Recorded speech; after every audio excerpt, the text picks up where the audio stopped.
Hey, everybody. Welcome to Banfield. I'm Laura Ingle in tonight for Ashleigh. I'm so glad that you're here with us because we've got another jam-packed hour, beginning with a manhunt near a real-life devil's den. You see, that's the name of a state park in Arkansas where a man and woman were murdered on Saturday while they were hiking with their two young daughters. The daughters are safe, but how the parents died is still a mystery tonight. Police are asking the public for help, and they're putting out both a sketch and an actual photo of the one and only known suspect and person of interest. Take a look on your screen. Two other hikers say they saw the guy just before the attack, and a podcaster who spoke to those witnesses will join us live this hour. And then a dramatic raid in Los Angeles. Investigators from at least 4 federal agencies descended on the home of a controversial pastor and talent agent who some say is really a cult leader. Now, we've brought you his story before, and it was also the subject of a scathing doc on Netflix. You may have seen it. It was called Dancing for the Devil. I'll be joined tonight by the reporter who first broke the story. And then we continue to go through all of the new documents in the Bryan Kohberger case, including the police report from the killer's first face-to-face interview with police who tracked him all the way to Pennsylvania. And you know, for a guy who sat like a statue in every single one of his court hearings, Kohberger was downright chatty on the night that changed his life forever. That's coming up a little bit later in the show. But first, a manhunt underway in Arkansas tonight for a killer of a couple that was out hiking with their 2 young children. It's summer. So many people are out doing this. Take a look at your screen. Arkansas State Police say that 43-year-old Clinton Brink and his 41-year-old wife, Kristen, were in Devil's Den State Park. They were hiking on Saturday for whatever reason, or no reason at all, they were attacked. We've got sound from the police scanner of the moment the couple's bodies were discovered. Take a listen to this. What's the location in the state park that we need to be responding to? Medic 4 and Strickler. Washington County received a call from the visitor center. 2 children are there. They advised that their parents were assaulted. One was possibly stabbed. The parents are missing. Trail. Icebox, hiking down, looking for help. Repeat that. Say again. Repeat. Here, yell, calling for help. We're hiking down. Try to relay to the office that we found the victims down here. They're on the lower Devil's Den Trail. Just a couple minutes. I think I see you right there. I've got two bodies down here. I mean, it's just devastating. Police say the victims' 7- and 9-year-old daughters were unhurt and are now safe with family. Yesterday, the family released this statement, and I quote, "Clinton and Kristen died heroes, protecting their little girls, and they deserve justice. It's still unclear how much, if anything, the children saw, and authorities still aren't saying just how Clinton and Kristen died." Last night, police released a composite sketch of a man they very much want to track down. Take a good look. And today, we got a photo taken from behind of a figure peering off into the trees. The suspect is a white male, medium build, last seen wearing fingerless gloves. We don't have the front of him. Police say he may have been injured himself in the attack on Clinton and Kristen. He's believed to be driving a black Mazda sedan, and police say when it left the park, its license plate was covered up with duct tape. So I want to bring in Tony Bruschi, host of the Hidden Killers podcast, who's based in Arkansas and who's been on this story from the start. Thank you so much for being with us, Tony. A devastating story. You spoke with a couple that may have seen the suspect. I mean, what did they have to say? And when you first heard about it, your reaction? They said they are 100% sure that this was the suspect that they saw on the trail. That's what they left us with. But what they brought in was a story much like many others that day, out on a beautiful summer day near 100 degrees in Arkansas, heat index of 104 that afternoon. And they were out walking. The couple was together with a brother and sister and a pet dog. And down the trail, they saw a man coming their way, and they immediately found him to be odd. He was by by himself, but the way he was dressed in full black attire from top to bottom and on a mission, it seemed, wearing a large mesh backpack that was very out of place, as you see in the graphic that's on the screen right now. They didn't know what was going on, but as he approached, they described it as a death stare that they got as he looked at them all up and down. And they all had very visceral reactions, describing it very much as bad energy coming off of this guy.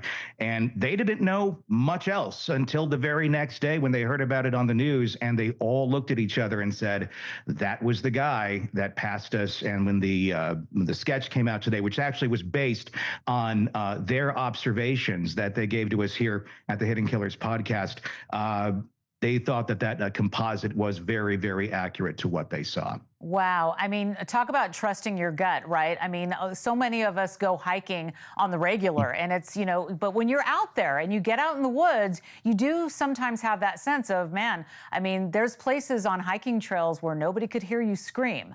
Tell us a little bit about where this hiking trail is. You're from Arkansas, you're there now. Is this a safe area? Do a lot of people go there? It is. It's just outside the city of Fayetteville and also Bentonville and Rogers. It's otherwise known as the NWA area, Northwest Arkansas. Walmart is headquartered here. So it is a very safe area. It has a very stable and good economy and very low crime. It's not what you think of when you think of Arkansas, I guess, a stereotypical version. It's more of a Colorado type hiking area.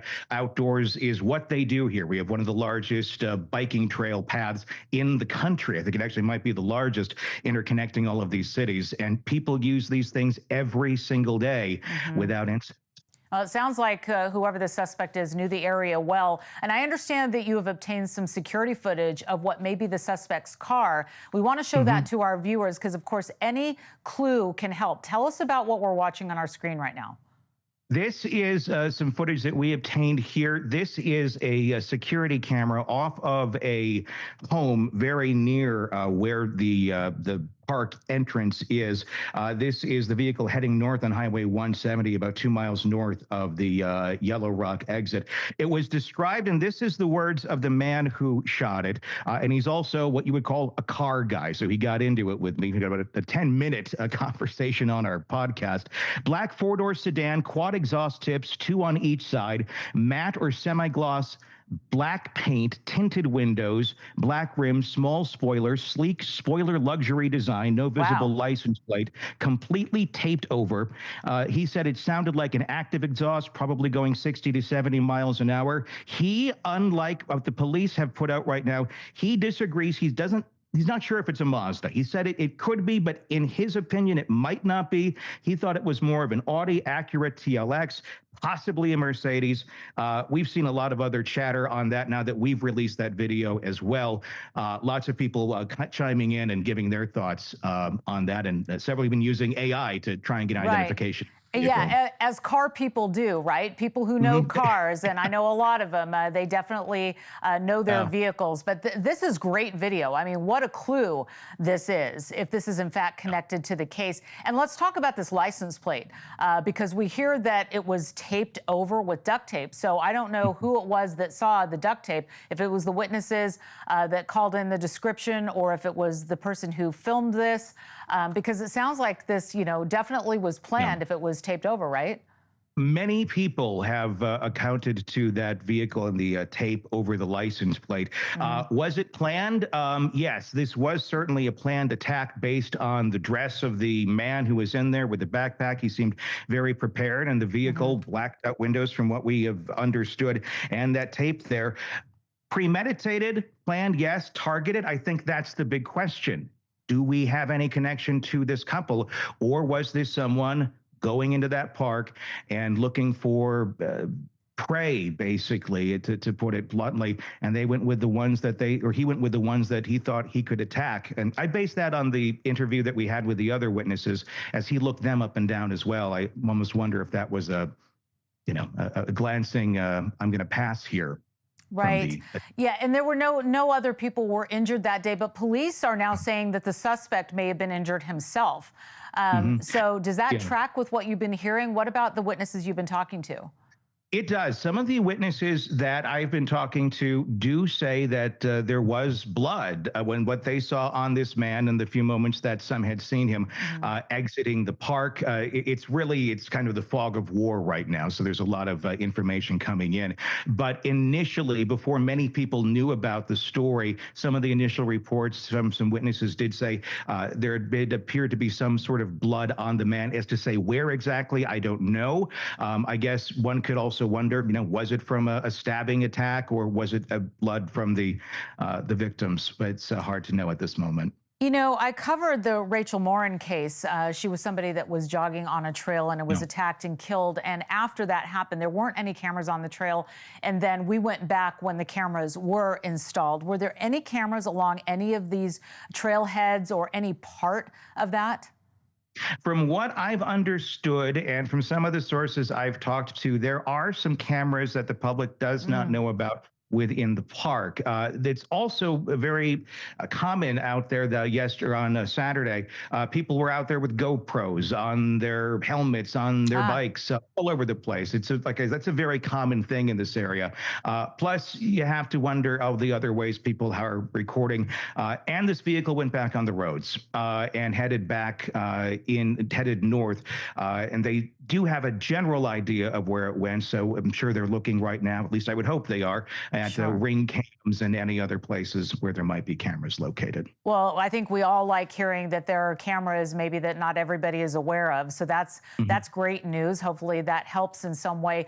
What's the mood like in the community? Because I've heard that there's criticism of how quickly the alert that a murder was on the loose. There are other people, I'm sure, that went hiking that day.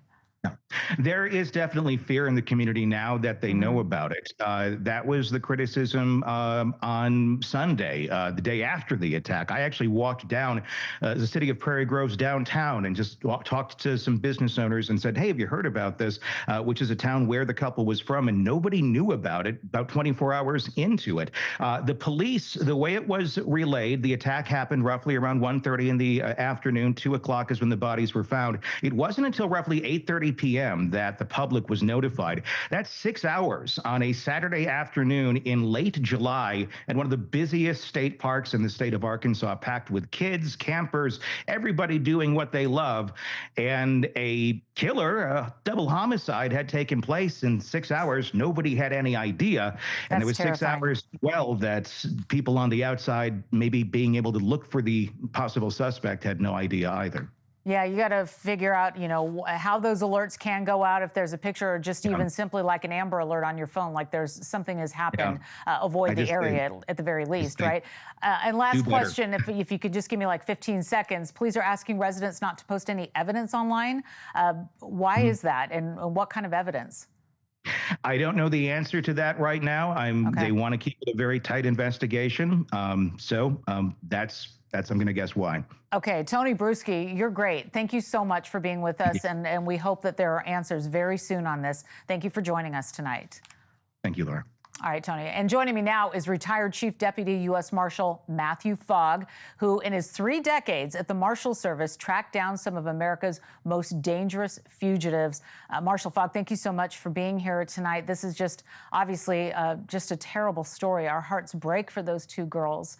The police say that the suspect drove this car with a taped up license plate. So what does that signal to you? I mean, premeditation of some kind. What do you know? Absolutely. I mean, when you're talking about taping up his license plate at dark tinted windows, all of that, the concern that raises here with me is that why it took so long for the police to release this information, because on something like this, you got to go right away. You can't waste time, especially if you got a vehicle or something of that nature. Now, I noticed on the police when they were doing when they made the call, and somebody mentioned knife, a stabbing. So I'm assuming it looks like possibly a knife was involved. And this guy, if he didn't have gloves, if he had his hands out, then his fingerprints would be on that knife or that whatever it was they used. So you got all of these things involved pretty much. And of course, the public is now really concerned because they got a man on the loose and they're not sure how where this guy is. Sure. I mean, where do you begin with something like this? You've got the car leaving. So I would, as Tony was just saying, they're going to track the car as it goes out of the park and hopefully tracks them along the way, leaving this area and can find them. But, let's talk about how you would tackle this and how this car changes how investigators may be searching for the suspect beyond what we can, gather here from watching the car. Well, they're going to look to see all of the surveillance, and I'm sure there's surveillance cameras and so forth throughout the park and other places. So they're going to be looking at highways. They're going to look at all of the information. Now, right now, they're probably close-lipped at this point because they don't want to put any information out there that would, let the suspect know they're on to him. Now, I'm sure they've got more leads. I'm almost certain they've got more leads. But again, when we would do it, we would grid off the areas.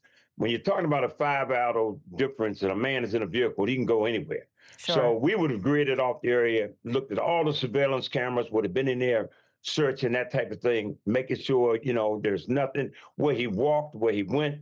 If the dog, somebody could pick up a scent, if he dropped something, a cigarette, anything. When I look at the way this man was dressed, it looked like he might have had some military background, some type of training, maybe even a police officer, some type of training. Now, why did he pick these two people? What was the purpose of that? That's what we would be looking into. And I understand that maybe the FBI is giving some assistance in this, even though they haven't taken the lead on it.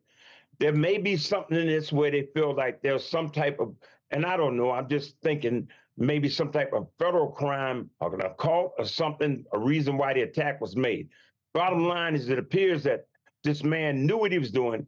It's premeditated. He went in, he took care of what he wanted to do, and then he got out. Why he didn't kill, take the children out, I don't know. So like I said, it just seemed like it was a targeted attack. Yeah, and when we hear reports that the suspect may have been injured, obviously, hopefully, that will make it easier to track him down because if there's blood, if it was a stabbing, and again, they're not telling us how this couple died, right? But to your point, we did hear that some of that talk on the police scanner that it sounds like that's what happened, but we just don't know for sure. Police haven't confirmed that. But you would think that there would be, literally a trail, and that, of course, is going to help with putting it through a database, right? That's so true. And that's what they are doing right now. They're checking databases, even the vehicle. Now, I heard that it looked like part of the license plate was covered. Now I'm hearing that the whole license plate was covered. If they had any numbers, any part of that license plate, they're going to be running that through a matrix to try to determine what kind of vehicles would have those numbers on it. So it's a lot of ways they can search, and the bottom line is the public, they need the public's help. I'm sure these children have given them some good information. Also, whoever gave them the information about the vehicle and how this man looked in the composite, I'm sure they detailed that to the T to find out exactly who he is. Again, they're kind of in the dark, but again, they'll only let the public know only so much, and that's the way we operate. We cannot let the public know because when you're really trying to track somebody down, you don't want them. They're going to be listening to that radio.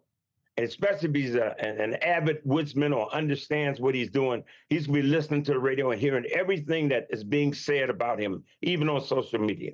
Right. I mentioned the Rachel Morin case, a different scenario, of course, and we've covered other stories like this, hiking trails, people out in summer, and it really feels, it can be scary when you're in the woods and there's not a lot of people around. And if you do encounter somebody that looks like this, dressed head to toe in black, it's 100 degrees, out of place, you have nowhere to go, and now you're stuck dealing with what you're dealing with. How often does something like this happen in your experience? Again, you've had decades as a U.S. Marshal. How often is a hiking trail like this involved?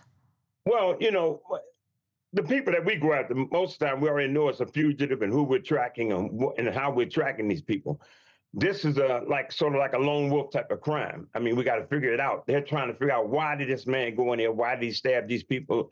And, when you're talking about the numbers of hikers and people that use these parks, thousands, millions. So you don't have this many incidents, but you do have incidents. You have assaults and stuff like that. But the bottom line is here you got this sort of out of the blue sort of lone wolf incident where the man went in and killed some people and then just took off. And you're wondering, you're saying, okay, right now their research is, was he targeting them? Did he specifically know these people were going to be there? All right, Why? Matthew. And that's what they're really looking at trying to figure out. But other than that, it's a scenario that could happen at any given time. Yeah. All right. Well, we are definitely saying a prayer and hoping for the investigators to track him down quickly. Matthew Fogg, thank you very much. We got to leave it there. We do have to take a quick break, but when we come back, the FBI, the IRS, and even the post office descend on the home of a controversial pastor in Los Angeles. Robert Shin branched out into showbiz a few years back as a talent agent, but some former clients say they felt like they were actually in a cult. The reporter who broke this story joins us live. That's coming up next.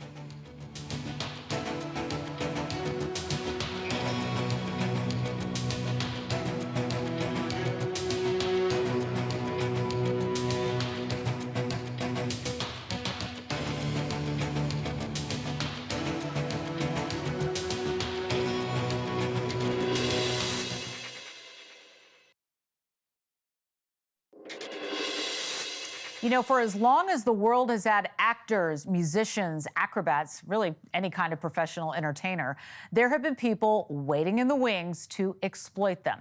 Unscrupulous managers, promoters, producers who really couldn't care less about their clients. We've seen it a lot. They just want their clients' money. We've told the story before. It's a tough lesson to learn for any performer, but some would-be social media stars say they experienced a whole lot worse at the hands of a California pastor named Robert Shin. Now, we brought you Shin's story last year, and just a few days ago, the FBI, the IRS, the Labor Department, and even the post office raided Shin's LA area home. And according to the warrants, the agents were investigating allegations of sex trafficking, money laundering, mail fraud, tax evasion, and pandemic fraud. Several people were led away from the homes in handcuffs, but authorities say that no arrests were made. As Shin is the head of the Shinkia Church and founder of a talent agency called 7M Films. He says they're both separate entities, but others say Shin runs them in tandem in ways that cult leaders would recognize.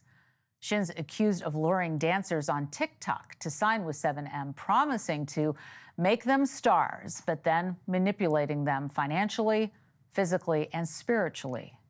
Former clients say he pressured them to disown their families, and some have accused him of sexual assault. Now, last year, Shin and his church were profiled in the Netflix docuseries Dancing for the Devil, the 7M TikTok cult. You may have seen it. An ex-client named Aubrey Fisher appeared in the doc and talked about it later on this show. He told Ashleigh what it was like being in Robert Shin's church. Take a listen. It seemed like he was taking 20%, which is not an unreasonable management fee, but things started to change, as I understand it. Like all of a sudden, you're being manipulated into being part of the roommate club, and then freedom started to disappear. And then at one point, as I read it, you had to die to your family members in order to be committed to the church. I mean, when did you start to realize this isn't normal, this is a cult? I started to realize it when everything started shifting, when all the media started pointing out like Shekinah, like Robert Shin, and like 7M, like this is something fishy. Like everything was being exploded like around social media. And then we had meetings, and then we had services, and then we would change the dates. Like say for instance, we'll have meetings on Wednesday, we'll change to like a Thursday or a Tuesday. Or if we had like a service on Sunday, we'll change to like a Saturday. So everything was switching up. And then he wanted to have everybody like go see our families, talk to our friends, make sure that everything that you do, post it so that way people can see that everything is normal and that everything just looks like we're not in a cult at all. Okay, so 7M Films has denied the allegations, and I want to bring in someone who knows a lot about this case, Katie Joy, a journalist who originally broke the story. Katie, thanks for being here. Thank you. Thank you for having me. I mean, wow, a lot of developments, new developments. Were you surprised by this huge raid? I mean, we listed off how many agencies were there.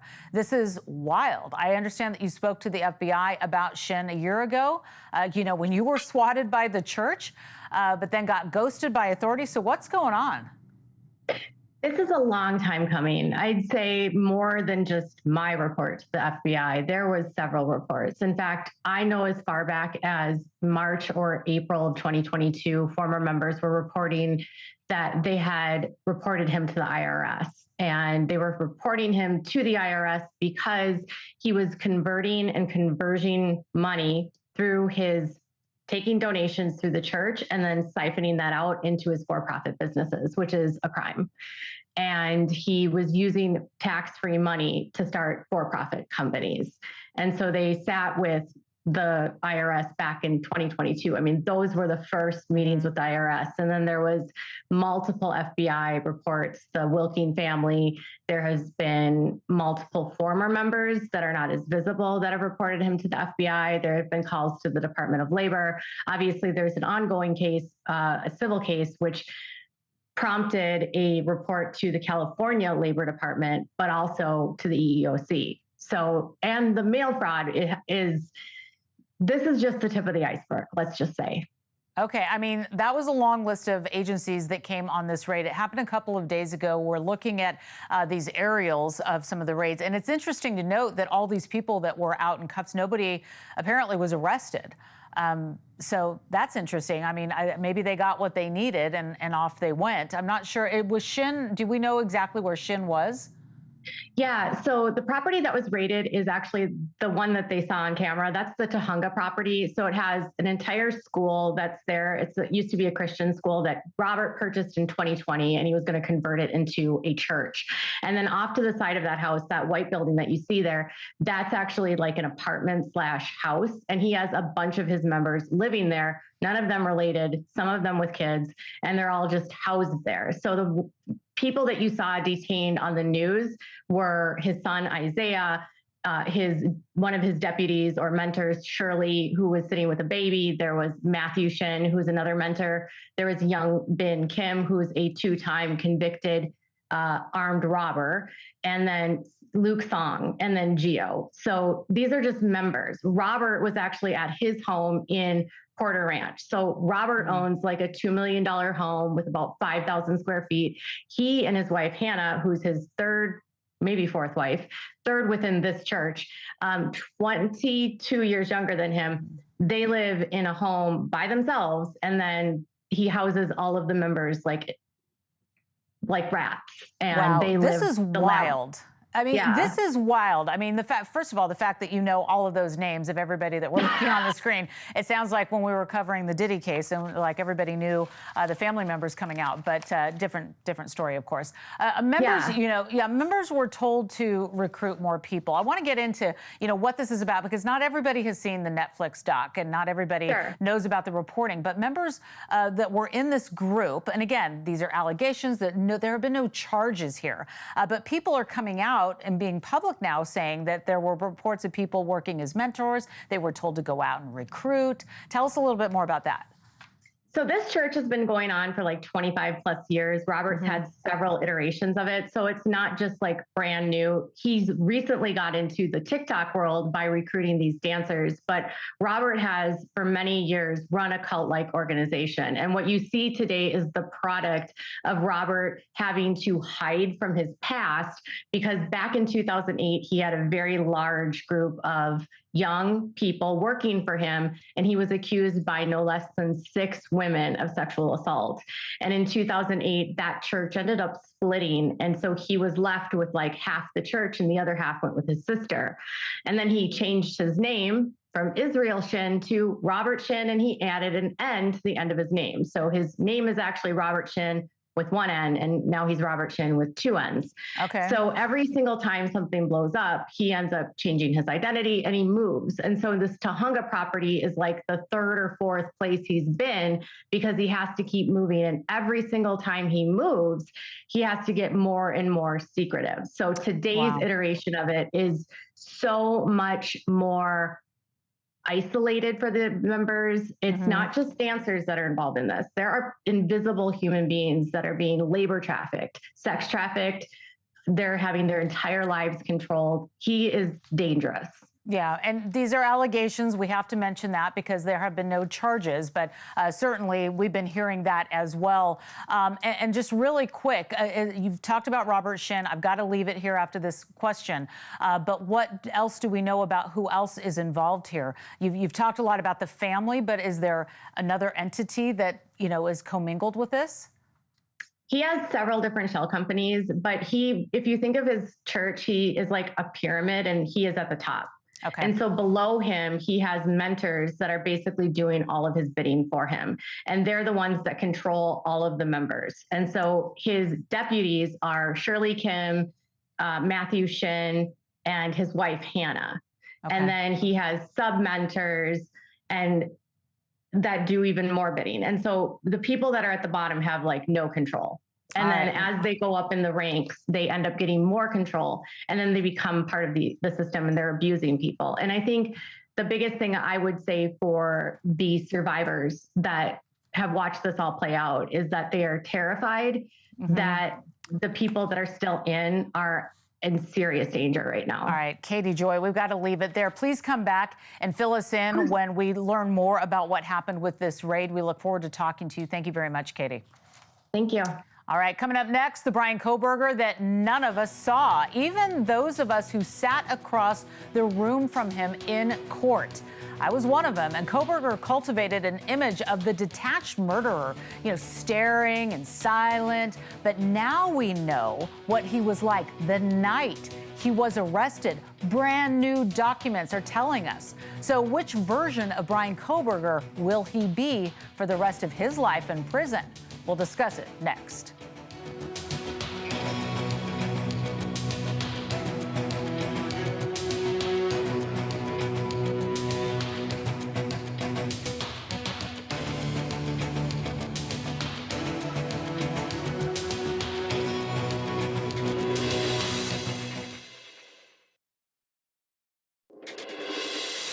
We all watched last week when Bryan Kohberger officially heard his future straight from a judge's mouth. Life in prison, ×4, no parole. And we all knew it was coming. Kohberger himself agreed to it when he pleaded guilty. Still, his physical reaction was striking because it was, non-existent. He didn't make a sound, he didn't make a twitch, he just sat there blank-faced like he was waiting for a bus. Now, I've been in the same courtroom with Bryan Kohberger, sat just a few feet away from him and watched him with my own eyes. I can tell you his behavior was the same at every court appearance. No words, hardly a facial expression, nothing to read in his eyes. So frustrating. Tonight, though, we have proof that Kohberger is capable of conversation.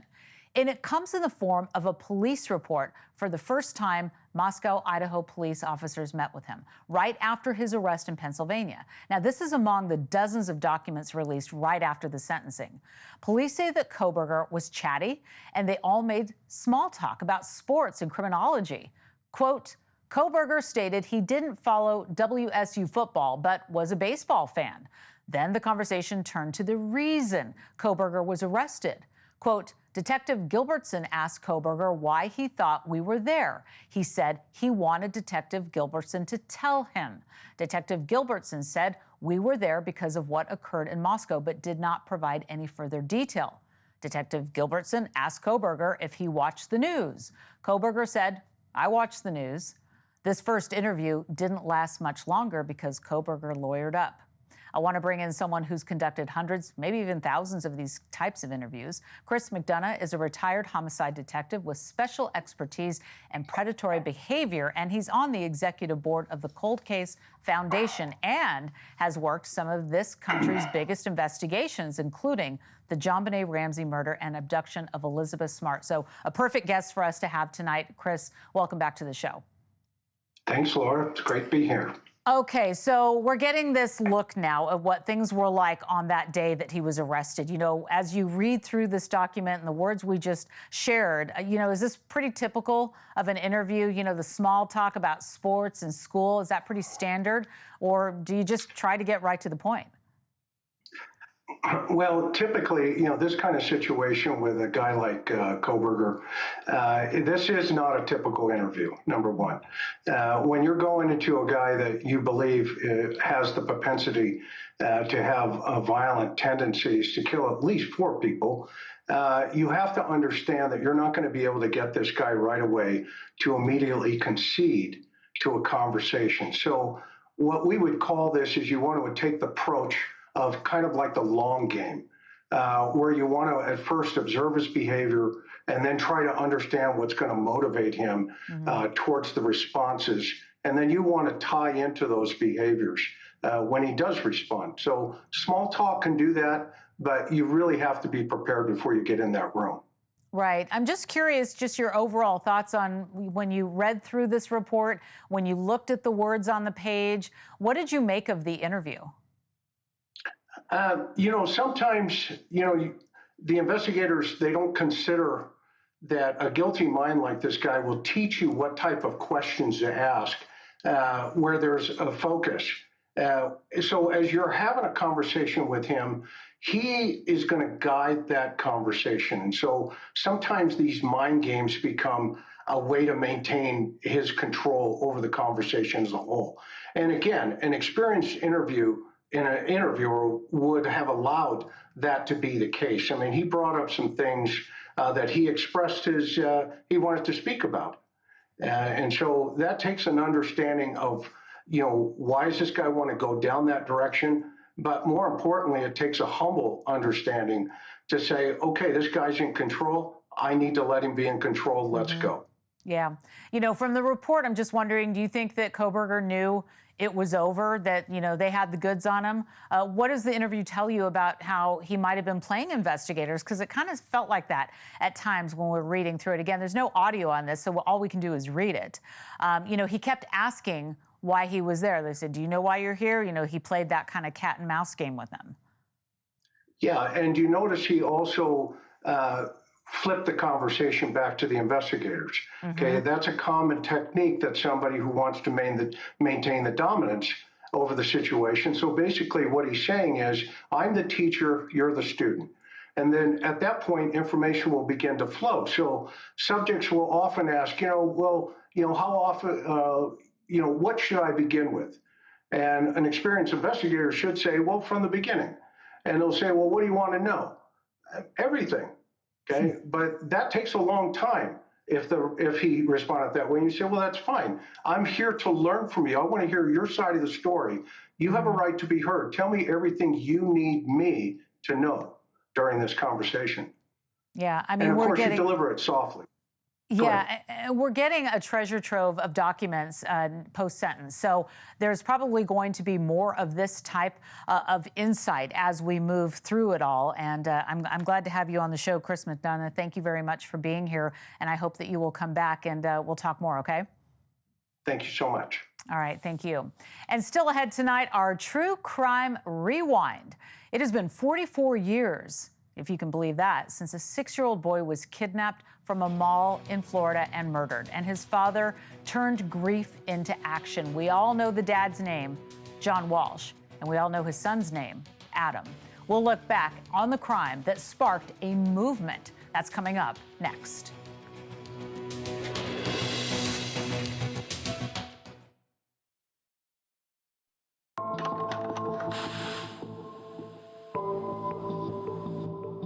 Tonight's True Crime Rewind begins with a shopping trip to a South Florida mall on July 27, 1981. 44 years ago this week, Reve Walsh let her 6-year-old son Adam play a video game with some other boys in a Sears store while she browsed for a lamp. And that was the last time she saw him alive. It would come out later that a security guard kicked all the boys out of the store, and soon after, 6-year-old Adam was kidnapped. His horrified parents, Reve and her husband, John, took to the airways to show Adam's picture and used a connection at Good Morning America to get the story out to the whole country. He's our only child. He's a beautiful little boy, and we just want him back more than anything. We have hope, and we'll never give up hope, and we'll never stop searching. It still hurts to hear it. 2 weeks after Adam's disappearance, his severed head was found in a drainage ditch more than 100 miles away. The rest of his body would never be found. The case would stay open for 27 years, and Jon and his wife would turn their tragedy into purpose. 3 years after Adam's murder, they helped create the National Center for Missing and Exploited Children, the nation's largest and most influential child protection organization. In 1988, John Walsh started the groundbreaking series America's Most Wanted, now credited with helping capture more than 1,000 dangerous fugitives. In 2008, police announced that Adam Walsh was the victim of a serial killer and drifter named Otis Toole, who died a decade earlier behind bars for other crimes. Toole had confessed to killing Adam as far back as 1983, and though he later recanted, his niece would tell Jon he confessed again on his deathbed. He was never officially charged. And besides the Missing and Exploited Children Center, Adam Walsh's memory lives on in the Adam Walsh Child Protection and Safety Act of 2006. That law established a national sex offender registry, increased the penalties for sex crimes, and broadened the federal definition of kidnapping.